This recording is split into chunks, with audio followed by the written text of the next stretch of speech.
What's up, y'all? It's Ajay Brewer here on episode 2 of Ajay Brewer's show. Look, we're gonna get into a lot of stuff today. Primarily, why you get ostracized, why you get outcast, why you get called a sellout. If you come out and speak out against liberalism, or if you are somehow voting Republican or have some sort of conservative belief. Why is that? Why do y'all think that is? And let's just what the liberals say. Let's unpack that. So first, let me talk to you a little bit about me, man. If you're new to the show, you're new to the channel, I appreciate you so much. It means a lot to me. It means a lot to my family that you're here, you're supporting the movement. I'm from Richmond, right here, right in the South, the heart of the capital of the South, Richmond, Virginia. Born and raised here, raised by my grandmother, and my father and my mother. And I've been here pretty much my whole life. Went to city schools, got a chance to go to some private schools, stayed with my parents, sometimes my grandmother, sometimes my father, who's a great man, and has recovered since, but, was a heroin addict for a number of years. And so me and my sister kind of bounced around a little bit because of that. But again, my father was in my life the whole time. Shout out to Tony. He did a great job, but somehow 39 years later, here I am in the South Side where I used to vote Democratic, talking about conservatism and why that's so important to me, and why it is that, I feel like most of our people should be voting their conscience instead of sliding with, a party that just really doesn't have their support, man.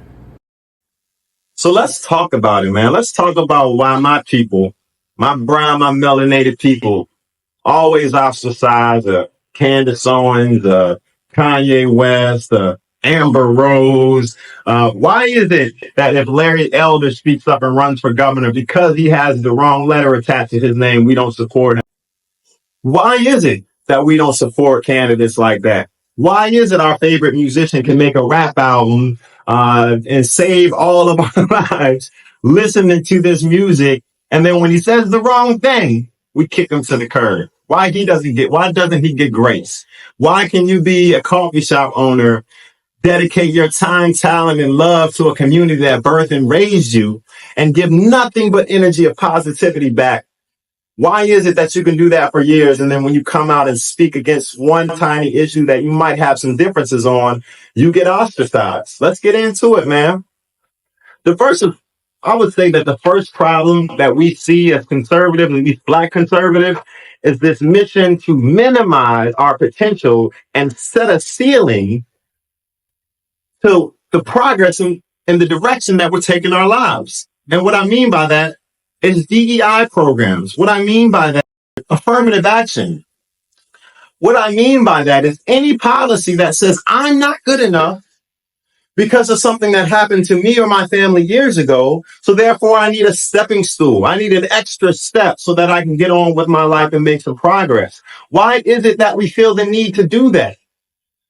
Now, here's the beautiful thing about it. Most of us, and I'm talking about black folks, whether you lean right or left, we want the same outcome to our problems. And that's positivity, success. We want to feed our families. We want to clothe our kids and ourselves. And we actually just want to live in peace and harmony. The problem is we got so many different problems. And the only difference between, let's say, a conservative and a liberal on the black community is how to get to the solution around said problem. How do we do that? And it's so sad that, if in fact you have a different solution to said problem, let's say poverty, let's say housing, and if it doesn't line up on the left side of the aisle, not only do your white liberals cancel you, but your own people do. Can you answer that for me? Is it that we want to be in a society where we're judged off the color of our skin or the content of our character? Is it that we want to have a community or an opportunity, let's say, is it that we want to have an opportunity for success, or do we want guaranteed success? Do we want to work for what we have? Now, don't get me wrong. I see benefits in the leg up and the hand up for folks who have been economically disenfranchised. I'll raise my hand for that, right? I see the economic benefit to giving somebody an extra push or an extra look that who normally may not have gotten that look. I understand what that does to a person and how that takes them from down here on the economic pole to the top. My only issue is that I think we are focusing on the wrong thing.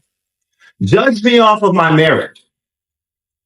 LeBron James just influenced the game enough to provide for his family for the next 2 or 3 generations. He took it upon himself to make sure that his son, his wife, and his family ate for generations.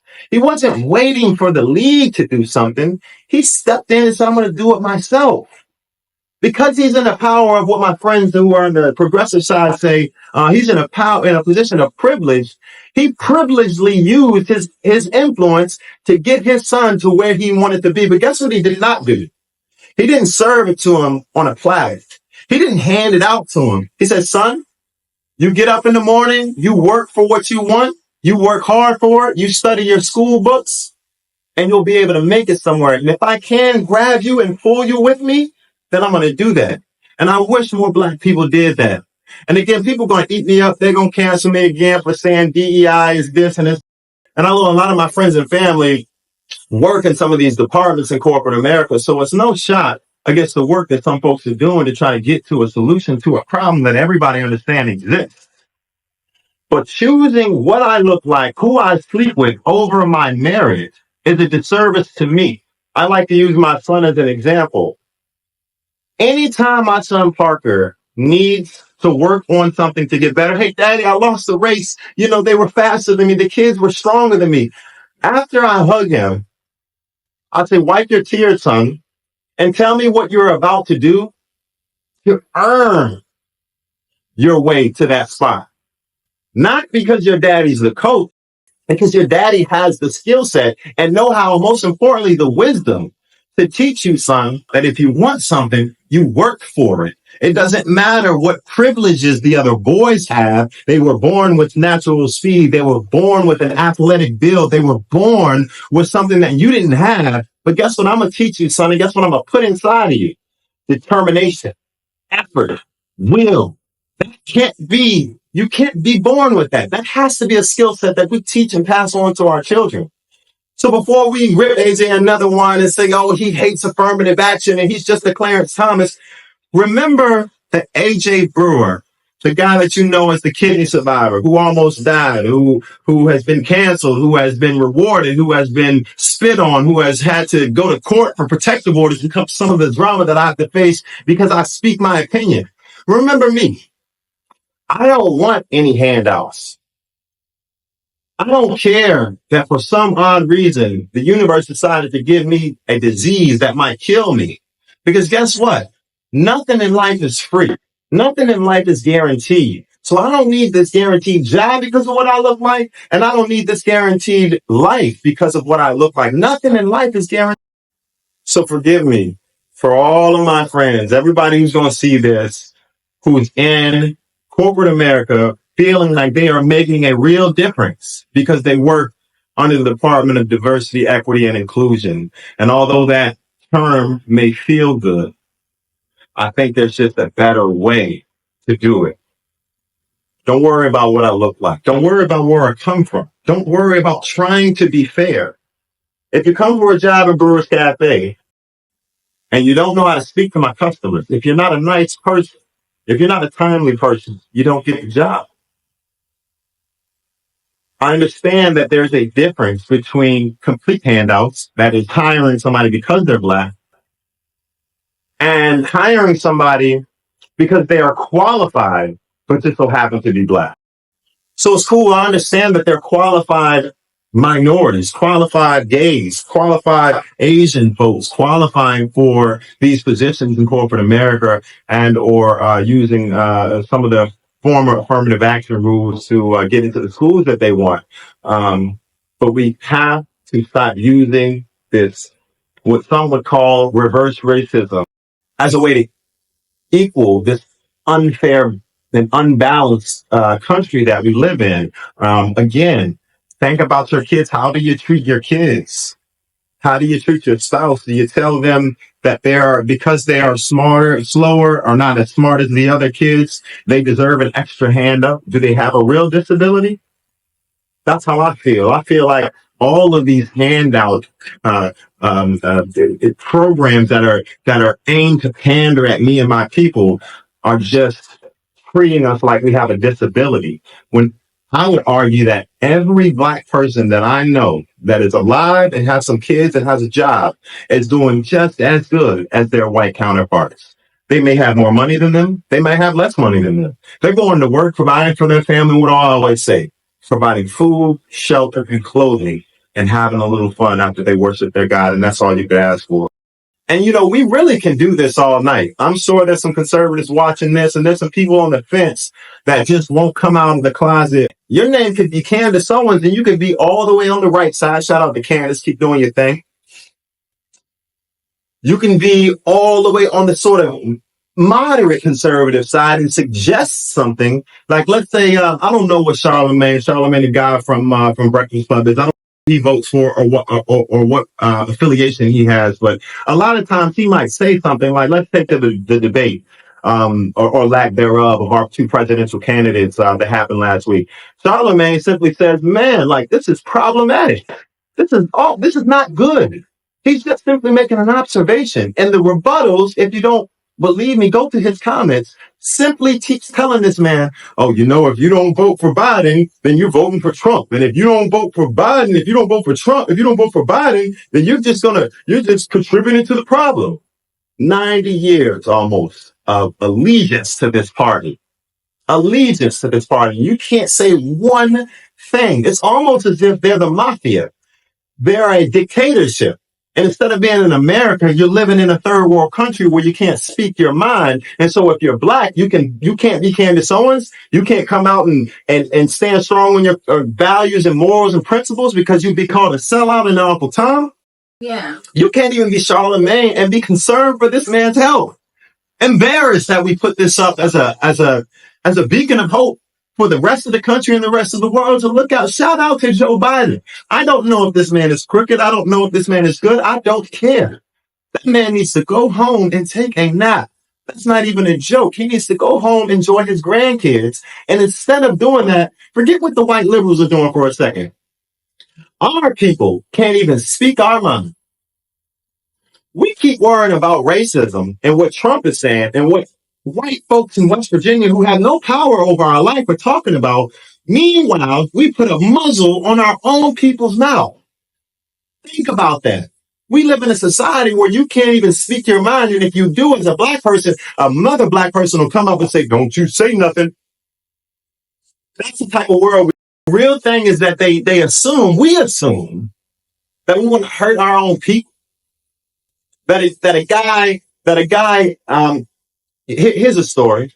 My good friend who might be into some illicit activities has been accepted by this community with open arms. Good guy. Just in the wrong business. And I pray one day he makes it up out of there. But that is accepted. What my friend tells me is that if he can sell this to his community, he could talk about our women in negative ways through music. He can encourage his youth to put guns in their pockets for protection, and he will be considered a real man, right? He a real nigga. That's what we call him, right? But let's call my man Eric. I ain't even gonna pull him out right there. So we'll give him a name Eric. Let's give him a black name. His name is Jerome. So shout out to Jerome, because if Jerome says to the masses what he says to me, that he's supporting Trump, oh, he's done now. He ain't cool no more. He ain't the guy that's helping out the community anymore. He ain't the guy that's cool because he's in a club with the wrong thing. He's not the guy no more because guess what he did? He did the wrong thing. Think about it. Imagine speaking up against a white Southerner 100 years ago. That's exactly what we do now. They call it Stockholm syndrome if a black person is Republican or conservative, because the assertion is that we just love white people so much and we want to be accepted. You could take a guy like me, born and raised in a city, made something of myself. Shout out to the people around me who contributed to my success. I became a stockbroker. I was on my way to millions. I gave that up for me. No, I don't need no round of applause, but I gave that up for me to live it well at night, for me to sleep well at night, for me. Move back to my hood because I wanted to make a difference. And I'm making that difference. I'm starting businesses. I'm encouraging other folks to start businesses. I'm doing so much in my community. Everybody is seeking me out for help. But guess what? I said the wrong thing. I broke the script. I spoke my mind. That wasn't respected amongst my people. So because I broke rank, right? They had to slap me back down to earth. That's what they do to us. That's what we do to ourselves. We put guns in our pockets to shoot our brothers. We put knives in our pockets to stab our sisters. Then we blame the police. When we look at the stats and we see that we're destroying each other, and the police count for a fraction of it. Look it up. Don't believe me. I'm just a guy talking my opinion. Look it up. Look up the statistics of black crime versus white police officers killing unarmed black men. Problematic nonetheless, but it's not what they say it is, because guess what they're trying to do to us? It's all imaging. It's all representation. We need to keep these guys down here addicted to our policies, tell them that other people are out to get them, make them eat their own, and we will have them for 200 years. What did Lyndon Johnson say? I won't even quote the man, but look that up. Larry Elder, running for the California governor. California has had Democratic governors as long as I've been alive. A black man steps up. And because he doesn't dance the right tune, he's all of a sudden tap dancing for somebody else. But what is he speaking on? Close the border. Stop allowing illegal immigration to happen. Put more money in the community. Save our money. What do they call it? You say America first. Now you a Nazi. You can't say that it's my community first. Excuse me, you can say it's my community first because it seems local, but once you say America first, it's almost as if you're a racist yourself. We live here. I contributed to the growth of this economy. Every single day, I can go back 4 generations with the name of Brewer and see positive black men, entrepreneurs, creating revenue, sharing revenue, building business. This America that they built for me, I'm helping to continue. How dare I not respect it? I don't need to love everything about it. This is home. This is home. Larry Elder. What's my man's name? Tim Scott. Republicans. We don't have to agree. What do y'all love to say to me? Oh, this is my favorite comment I get. Hey, AJ, you the man. You doing everything. I appreciate it, man. I don't agree with everything you say, but you know what? We don't have to agree on everything that such and such does. I got folks who are going to be watching this who hate me to death, and they're going to still support Biden because guess what? They think in their mind that the other side is anti. It does not matter to them that they see a conservative, real life, black man born, bred in the city, in the trenches, with his family, grinding, dedicating his time, money, assets, and time, talent, assets to the community. It doesn't matter. None of that matters because I broke rank. Tim Scott, I don't know this man from a can of paint. And look what he's done. Look what he's tried to do. Read up on these individuals. Don't watch the news. Don't watch MSNBC. Don't get your news from Facebook. Go to this man's Wikipedia page. See how he's been living. This man came from the trenches. I'm talking about dead broke, project broke, single mom broke. What did he do? Business owner, millionaire, buy my mama a home. What we all trying to do. We want our kids to go to play basketball. We want our kids to go to UVA. We want our kids to become bioengineers. We want our kids to become astrophysicists. We want our kids to be business owners. Tim Scott did it. Gave money back to the community. Decided, you know what? I ain't a Democrat, but I'm going to still work for my people. And guess what they did? They spat on him, man. They spat on him. Because what did he do? All he did was preach publicly what your mama and dad taught you privately. So no, in fact, black conservatives aren't trying to hurt their people. I'm sure there's some sellouts out there. I'm sure there's some, Rachel Dolezal or whatever her name is, that aren't happy being black, and then they work against our own interests. But just like the figment of your imagination, this evil white man that's keeping you down, I don't know a single black conservative that wants worse for his people. Even after they throw him out, even after they cancel him, even after they start supporting his business, even after he's forced to fire and let go so many people and crush families' dreams of supporting their family. I got real people affected by cancellation. I got a real friend doing time right now because I was the only one that was keeping him out of jail. We do this to ourselves. So no black conservatives aren't hurting our people. The reaction to a difference of opinion is hurting our people. We got the same problems. We got different ways to find said solutions. And what really is conservatism? Right? For me, I speak for myself, okay? I can't say that I identify with every policy that Congress, Senate, and Republican legislators across the country put forth. I know, in fact, I don't. But what's conservatism mean to me? I'm no longer a religious person, but I grew up in a religious household. Excuse me. My morals, in fact, are similar to how they were when I grew up, just like most of the black folks watching this show, especially from the South. My mommy and daddy said, get a woman and marry her. He didn't say, sleep with whoever you want, do whatever you want. He didn't say any of that. He said, find a good woman, be loyal to her, protect her, have some kids. That's how you provide a great life for yourself. Statistics show that poverty in black families are under 10%, has been steadily around or under 10%, which is essentially, in some cases, lower than the national rate if the family's married. A lot of times they point out all these negative stats about black people when they don't give you the context. You married? More than likely you're going to live longer. You got kids? More than likely you're going to live longer. So my folks taught me that. Taxes. They said pay your taxes, but we were never sharing information with the government. We used the government when we needed the government. My father taught me go get a job, start a business, create something for yourself. My mother ran a furniture business for years. None of them taught me, although we were using the social welfare system, that we should rely on that social welfare system. We didn't need to protect that welfare system. We were so busy trying to get out of the trenches. And when somebody made it out in a black family, they did what? What did they do? They supported the folks that were behind them. See, I think we moved away from that. You see, a Jewish family, they don't do that. Hispanic family, they don't come over here and do that. They grind it out together. They pull each other up. They send money back home. Now, don't get it twisted. A lot of black families do that. And I'm definitely an example of that. But the government was never our nanny. It was never Big Brother. It was something that you used to bounce off of if you needed resources. So what is conservatism? I can speak for myself, okay? So let's do this. Let's say I'm going to end the show this way.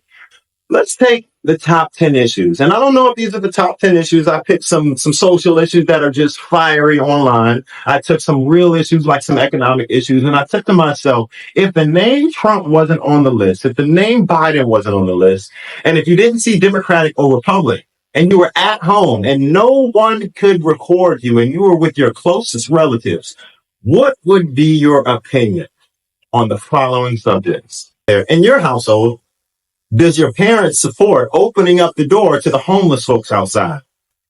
Okay. And if they do support opening up their door to the folks outside, do they do background checks or not? Okay. Because we got a border situation right now that is completely porous. Folks will tell you, oh, it's not open. It's closed. There are people. Biden's own plan says that it will close the border if we get to 2,500 immigrants. Shout out to my black and my brown Hispanic brothers and sisters. I love to see y'all over here. But when it's illegal immigration, it tears away from black jobs. And people keep talking about this Trump thing with the black jobs comment. I'm a business owner. I know exactly what he meant. We don't want to admit it, but a lot of us are working on these low-level jobs. I tell you what, the difference between when Trump was president and my delivery business and when Trump is president, and Biden is president is, again, shout out to everybody making money because I'm not even a hater. I just noticed the differences. At first, I had black friends coming to pick my food up from Uber Eats and DoorDash. Now, most of them are Hispanics. Now, again, they getting it. Shout out to Hispanic brothers and sisters working. They getting it.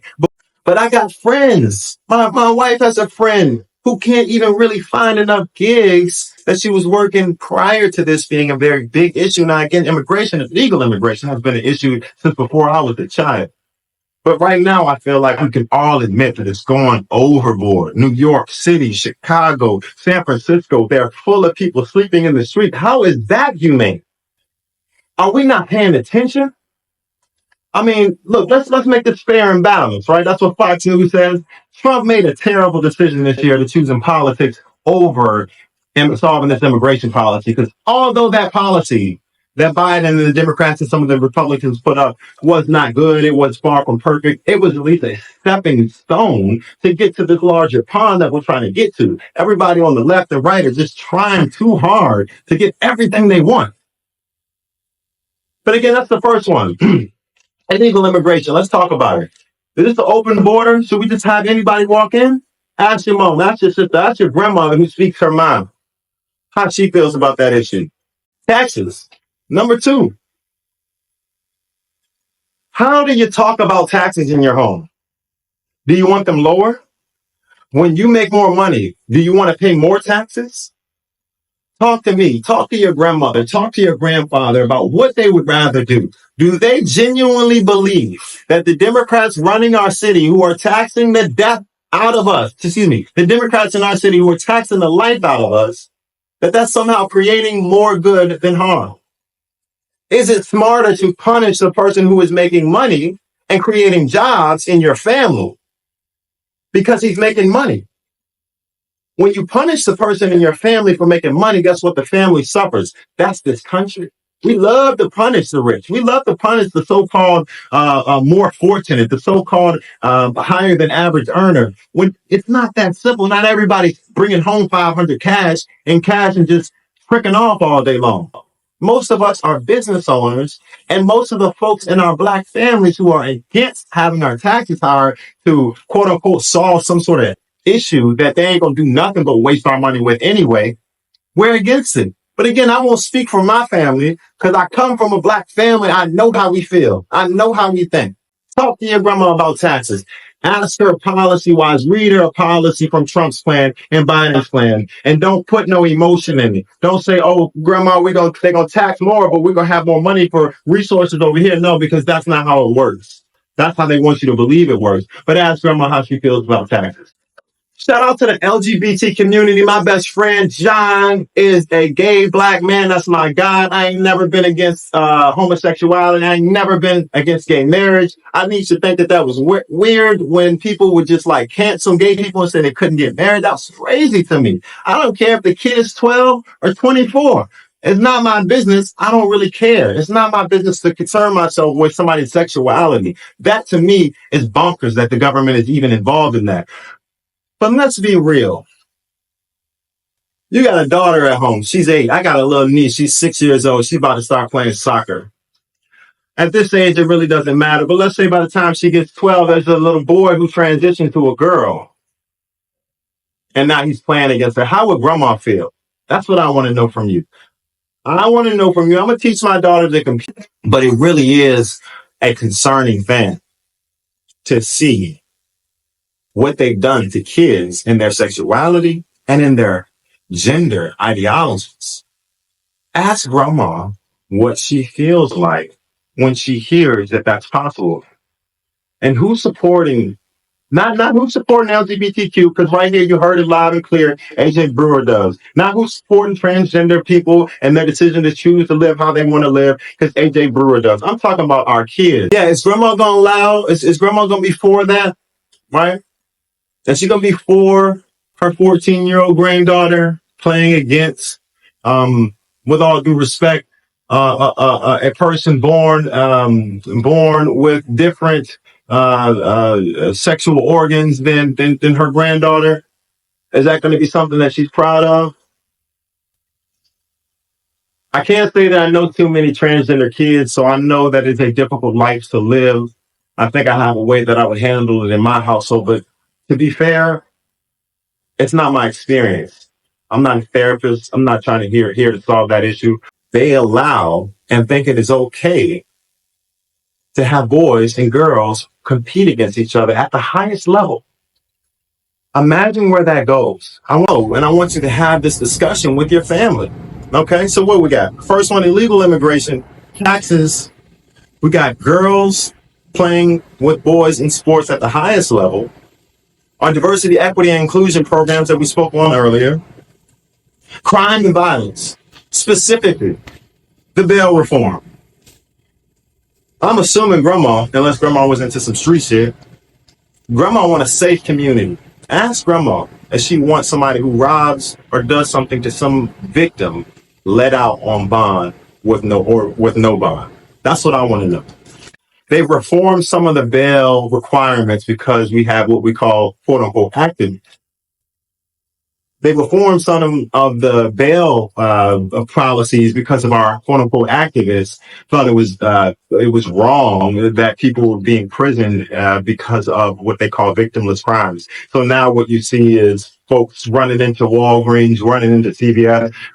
They locked down a Rite Aid up the street from me and then shut it down because I'm sure it was just too costly to keep it running because of all the crime and death. But again, ask grandma about law and order. Take the race out of it, right? Take Trump out of it, take Biden out of it. Does she want a system where the victims are protected? Or does she want a system where the judge says, oh, because he came from a single mom, he shouldn't be punished harshly? I'll tell y'all a quick story. My son accidentally hit a girl in school the other day. Accidentally. The girl cried. Parker got in trouble. I punished my son. Not physically, not even really mentally, but I punished my son and we talked several minutes about how he should not do that. Because guess what? You let one thing slide where he's accidentally hitting women, and then all of a sudden he's playfully hitting women. And then the next day he's pushing women. And then all of a sudden his girlfriend gets mad, she slaps him, and he hits her and knocks her out. So instead, how about we try this? How about instead of letting our criminals go, right? We take our criminals that we want reform, that we understand have just made some bad decisions, and we do what's proper. And we arrest our criminals, we lock our criminals up, we let our criminals pay for the crimes that they committed. And like a lot of my homies, a lot of my niggas, they come out, they're better people. They understand that their family is first. They understand that they can get some bread. I got a guy, my guy, Troy, love my guy, used to be in the streets. Now he is killing the game in the fashion, music. He's doing everything. And he cries himself sometimes. I'm sure he cries himself to sleep sometimes because he used to get so much bread so fast. But Troy will tell you real quick, he's got to use his mind now. He got a daughter. He can't be in somebody's jail. And what happens if he's not punished for his crimes? What happens if there's no risk for him? Now he's out there taking penitentiary chances, ready to crash out because he don't care. So I asked grandma about crime and violence and how she feels about punishment of our criminals. Is it racist? Huh? You take away the Democrat Republican names, you take away Biden and Trump. Is it racist? Am I a bad father for punishing my child? We need criminal reform. That ain't the question. I understand criminal justice reform, and we've been getting that. Shout out to Meek Mill. Shout out to some of the stuff that Trump did. I'm sure Biden has tried to repair some of the damage that him and his party did in the 90s with mass incarceration. So I understand we need change in the criminal justice party, criminal justice system. But ask grandma, is she trying to have criminals just run in the stores, grab stuff, take it, and then get off scot-free because they know they can just get arrested, they're 13, 15, 16, they'd be back on the streets getting more bread, taken from people who earned it, taken from black people who earned it, right? Because somehow I think with Law and Order, white liberals and fancy black, elite blacks who don't live in the hood assume that the only victim, I guess, or excuse me, maybe they just assume that the victims aren't black. Maybe they just assume that the guy that put a gun to my head and my child's mother's head wasn't a black guy. They assume maybe I'm not black. You know, as if since he didn't take anything from me, he just scared the life out of me. He deserves to walk free because he ain't have no mommy growing up. The worst thing I can do for my son, the worst thing we can do for our kids, the worst thing we can do for our community is destroy the system in which protects and keeps everybody safe. Drug use. So drug use. Ask grandma about drug use. And if you ain't got no grandma at home, ask your sister. Ask somebody older. Ask your grandfather, your father. Drug use. I'm a weed smoker. We got a brand that's called Pothead Coffee. I love marijuana. You know, you got cities where you can get high on heroin and crack cocaine and not be arrested. You know, you got people and activists proclaiming their God-given right to fight for people to use drugs free on the streets. I'm gonna let that sit in just for a second, bro. Like, y'all really letting people do whatever they want to do. Look at Portland. Look at some of these cities. My father, this is real near and deep to me, man, because my father was a drug addict, a real drug addict. He was struggling every day. I love my dad with all my heart. Last thing I would ever want for him is to be able to get some shit like that for free. Or just be able to do it out in the street where everybody's watching. You see in Kent City, y'all arguing about homeless people having somewhere to sleep. And although there's a housing crisis in America, we're not advocating for drug addicts to sleep wherever they want to, in front of schools, on the streets. They're destroying the communities. We understand that people fall on hard times, like I said, my father did.